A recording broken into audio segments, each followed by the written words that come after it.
ఆచి చికెన్ మసాలా. బెంగాల్లో టీఎంసీ అధినేత్రి మమతా బెనర్జీకి కోలుకోలేని దెబ్బ తగిలింది. 20 మంది టీఎంసీ ఎంపీలు బీజేపీతో టచ్ లోకి వెళ్లినట్లు తెలుస్తోంది. ఉదయం టీఎంసీకి రాజీనామా చేసిన 2 రాజ్యసభ సభ్యులు సీఎం సువేందు అధికారితో సమావేశమయ్యారు. వారిద్దరూ బీజేపీలో చేరడం ఖాయమైంది. అయితే మరో 20 మంది టీఎంసీ ఎంపీలు కూడా కాషాయ నేతలతో టచ్ లో ఉన్నట్లు తెలుస్తోంది. ఏపీకి చెందిన BJP MP CM Ramesh Bengal రాజకీయాల్లో చక్రం తిప్పుతున్నారు. వారం రోజులుగా కోల్కతాలో ఉన్న సీఎం రమేష్ టీఎంసీ ఎంపీలను బీజేపీలో చేరేలా పావులు కదుపుతున్నట్లు చెబుతున్నారు.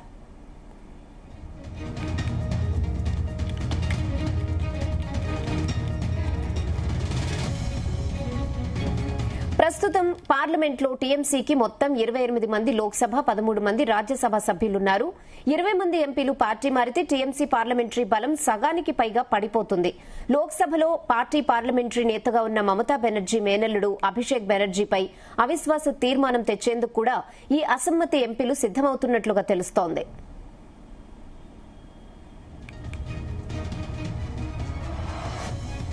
ఇక చట్టం ప్రకారం అనర్హత వేటు పడకుండా ఉండాలంటే పార్టీలోని మొత్తం ఎంపీల్లో కనీసం 3/2 మంది కలిసి చీలిపోవాల్సి ఉంటుంది. ఈ సంఖ్య సరిగ్గా 19 నుంచి 20 వరకు ఉండటంతో వీరు స్వతంత్ర బృందంగా అవతరించే అవకాశం ఉంది.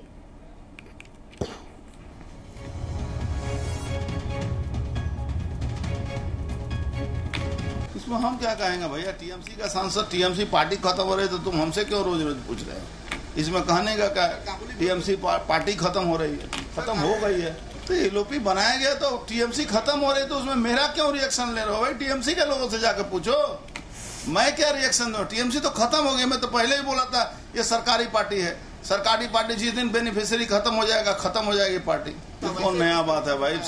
सारे तृणमूल कांग्रेस के नेताओं का एक ही काम है, ये भ्रष्ट हैं, महिलाओं के साथ गलत काम करते हैं, कॉलेज को इन्होंने अयासी का अड्डा बना दिया है, कोई नया बात तो है नहीं। बंगाल के इतिहास में पहली दफे भारतीय जनता पार्टी का सरकार आया।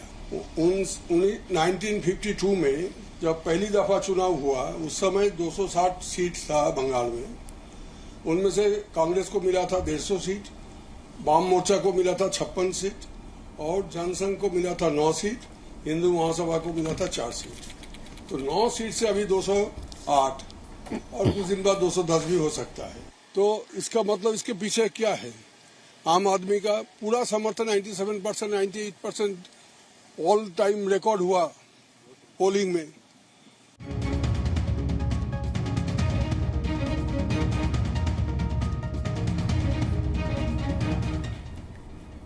దేశంపై మరిన్ని updates chief news coordinator Radhakrishna అందిస్తారు. ఎస్ రాధాకృష్ణ.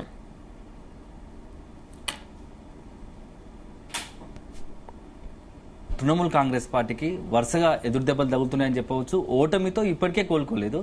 ఇప్పటికే టీఎంసీకి సంబంధించిన అధినేత్రి మమతా బెనర్జీ ఒకవైపు పార్టీని ఎట్లా కాపాడుకోవాలనే దానిపైనే మొత్తంగా కూడా ఆమె వ్యూహాలు రచిస్తుంది. ఇలాంటి తరంలో వరుసగా ఒకదాని తర్వాత ఒక వరుసగా షాకులు ఎదురవుతున్న పరిస్థితి. ఎందుకంటే తాజాగా ఈ రోజు ఉదయం నుంచి జరుగుతున్న పరిణామాలు టీఎంసీకి భవిష్యత్తులో ఒక భారీ ఎదురుదెబ్బ తగలబోతుందా అనే ఒక సందేహాలు, అనుమానాలు కలుగుతా ఉన్నాయి. దానికి కారణం ఏంటంటే ఇటీవల మొత్తంగా కూడా రాజ్యసభ, లోక్సభకు సంబంధించినటువంటి ఎంపీలు కొంతమంది పార్టీ మారడానికి చూస్తున్నట్టుగా తెలుస్తా ఉంది. ముఖ్యంగా ఈ ఉదయం నుంచి కూడా 2 రాజ్యసభకు సంబంధించిన ఎంపీలు, 2 సుఖేందు శేఖర్ అదేవిధంగా ఒకరు మల్లిక్, 2 కూడా పార్టీ మారడానికి సిద్ధపడుతున్నారు. ఒక రకంగా వీళ్ళు రాజ్యసభ సభ్యత్వానికి రాజీనామా చేయడానికి సిద్ధపడుతున్నారు అని చెప్పేసి ఉదయం నుంచి కూడా ఢిల్లీలో జోరుగా చర్చ జరుగుతుంది. ఇది ప్రచారం జరుగుతున్న కొద్ది క్షణాలు గడవక ముందుకే మరొక సంచలన బ్రేకింగ్, పెద్దది ఒక హ్యూజ్ బ్రేకింగ్ అని చెప్పాల్సి వస్తుంది.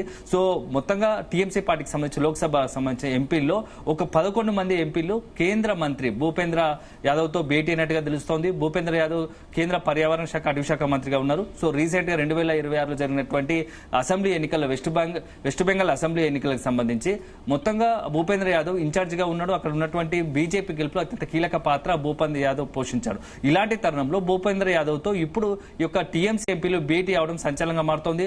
కొంతమంది అంటే మనకి ఇప్పుడు అందుతున్న సమాచారం ప్రకారం 5 ఎంపీలు రాజీనామా చేయడానికి సిద్ధపడుతున్నారని ఒక ప్రచారం జరుగుతుంటే, మరోవైపు మొత్తం ఉన్నటువంటి ఎంపీలు మెజార్టీ ఎంపీలు దాదాపుగా లోక్సభలో 28 మంది ఎంపీలు ఉన్నారు. సో లోక్సభలో టీఎంసీ తరపున ప్రాతినిధ్యం వహించే వాళ్ళు 28 మంది ఎంపీలు ఉన్నారు. అందులో మోర్ దెన్ 19 మంది ఎంపీలు ఏకకాలంలో మొత్తంగా కూడా బీజేపీని చేరడం ఒక అంశం అయితే, లేదు అంటే టీఎంసీనే తమదే పార్టీ అని చెప్పేసి తమే ఒక టీఎంసీకి సంబంధించినటువంటి లోక్సభ స్పీకర్ని కలిసి తమకు సంబంధించినటువంటి 19 మందిలో ఒక నాయకుడిని ఎన్నుకొని అసలైన టీఎంసీ మాదే అని చెప్పేసి లోక్సభ స్పీకర్ని కలిసే అవకాశం ఉన్నట్టుగా ఒక చర్చ జరుగుతుంది. మరొక రాజ్యసభలో సేమ్ ఇదే తత్వం, ఇలాంటిదే మరొకటి కూడా సేమ్ అక్కడ. ఎందుకంటే రాజ్యసభలో 11 మంది ఎంపీలు ఉన్నారు, అందులో దాదాపుగా 9 మంది ఎంపీలు కూడా ఇప్పుడు రాజ్యసభకు సంబంధించినటువంటి చైర్మన్ కలిసి తమను సంబంధించి అసలే టీఎంసీ మాలో ఒక నేతను డిప్యూటీ లీడర్గా ఎన్నుకోవాల్సిందిగా మేము పేరు సూచిస్తాము, మాకు సహకరించాల్సిందిగా కూడా అతనికి కలిసే అవకాశం ఉన్నట్టుగా తెలుస్తుంది. ఈ మొత్తం పరిణామాలు కూడా ఢిల్లీ వేదికన జరుగుతున్నాయి. అధిక ఆసక్తికర అంశం ఏంటంటే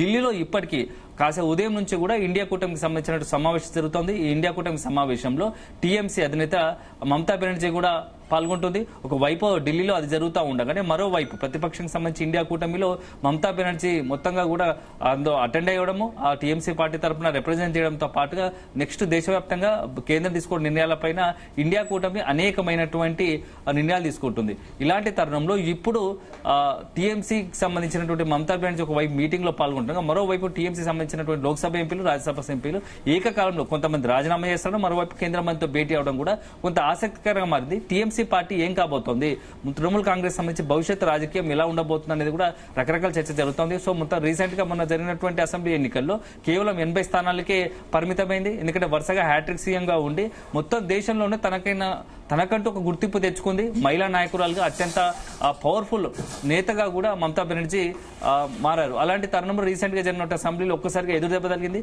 కేవలం 80 అసెంబ్లీ స్థానాలకు మాత్రం పరిమితమైంది.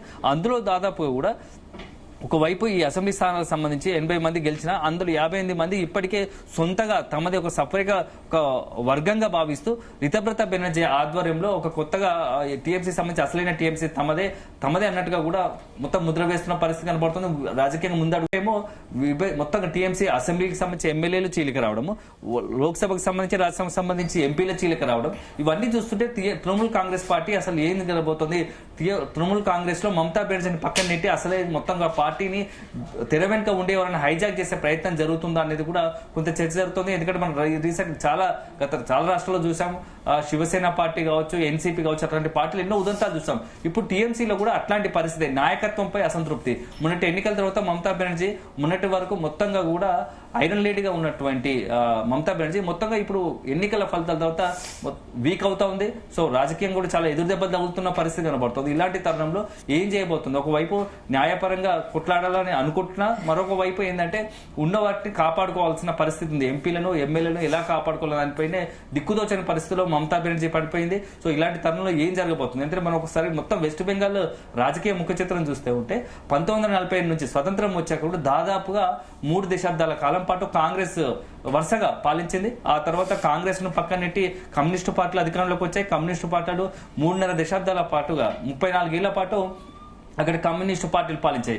ఆ తర్వాత నెక్స్ట్ కమ్యూనిస్టు పార్టీలను పక్కన జరిపి మమతా బెనర్జీ ఆధ్వర్యంలో టీఎంసీ పార్టీ అధికారంలోకి వచ్చింది. వరుసగా 3 పర్యాయాలు అంటే 15 సంవత్సరాల పాటు కూడా అధికారంలో ఉంది.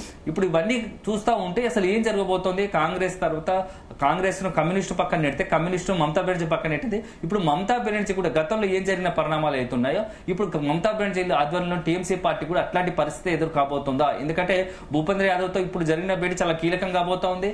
ఎందుకంటే అత్యంత సమావేశం ముఖ్యమంత్రి కూడా ఉన్నట్టుగా తెలుస్తుంది. వెస్ట్ బెంగాల్ సంబంధించి ముఖ్యమంత్రి కూడా ఈ సమావేశం పాల్గొనడంతో సో ఏదో ఒక రాజకీయంగా మాత్రం పెద్ద బ్రేకింగ్ సంబంధించి వెస్ట్ బెంగాల్ సంబంధించినటువంటి బ్రేకింగ్ 2-3 రాబోయే 2 రోజుల్లో జరగబోతుంది అనేది కూడా ఒక సంకేతాలు పెడుతున్నాయి. అయితే మమతా బెనర్జీ కొంతమంది ఎంపీలను సంప్రదించే ప్రయత్నం చేస్తే వాళ్ళ ఫోన్లు కూడా రిసీవ్ చేసుకోవడం పోవడంతో కొన్ని స్విచ్ ఆఫ్ పెడుతున్న పరిస్థితి కనబడుతుంది. అసలు మొత్తం మమతా బెనర్జీకి అందుబాటులో రాని పరిస్థితి. సో ఇదే నేపథ్యంలో మరొక వైపు మమతా బెనర్జీ ఉన్నట్టు అభిషేక్ బెనర్జీ తీరు కూడా మొత్తం ఎంటైర్ ఎపిసోడ్ కూడా చాలా కీలకంగా కాబోతుంది. ఎందుకంటే అభిషేక్ బెనర్జీ మొత్తంగా కూడా తన అధికారాన్ని అడ్డం పెట్టుకుని అనేక మంది ఎంపీలను కావచ్చు, ఇప్పుడు ఉన్నటువంటి టీఎంసీకి సంబంధించి అనేక మంది నాయకులను ఇబ్బందికి గురి చేశారనేది ఒక వాదన ఉంది. సో అది కూడా ఒక రకంగా పార్టీకి ఇట్లాంటి పరిస్థితి ఎదుర్కోవడానికి ఇప్పుడు ఒక కారణం కూడా భావించాల్సి ఉంటుంది. సో అల్టిమేట్ గా మనం వేచి చూడాలి. రాబోయే 2-3 రోజులు అత్యంత కీలకమైన పరిణామాలు టీఎంసీలో సాగే అవకాశం ఉంది. సో ఇవన్నీ ఇప్పుడు జరుగుతున్న పరిణామాలను సో అధికారంలో ఉన్నప్పుడు అంతా తానే అన్ని వ్యవహరించినటువంటి టీఎంసీ అధినేత మమతా బెనర్జీ ఇప్పుడు ఏం చేయబోతోంది, పార్టీని నిజంగానే పార్టీలో అట్లాంటి చీలిక వస్తే ఏం జరగబోతుంది, ఉండబోతోంది. సో ఎందుకంటే ఇప్పటికే అసెంబ్లీకి సంబంధించి అసలు లీడర్ రితవత బెనర్జీ తమ లీడర్ అని చెప్పేసి ఎమ్మెల్యేలు ఎన్నుకున్న పరిస్థితి, 50 మంది ఎమ్మెల్యేలు చీలిక వర్గంగా.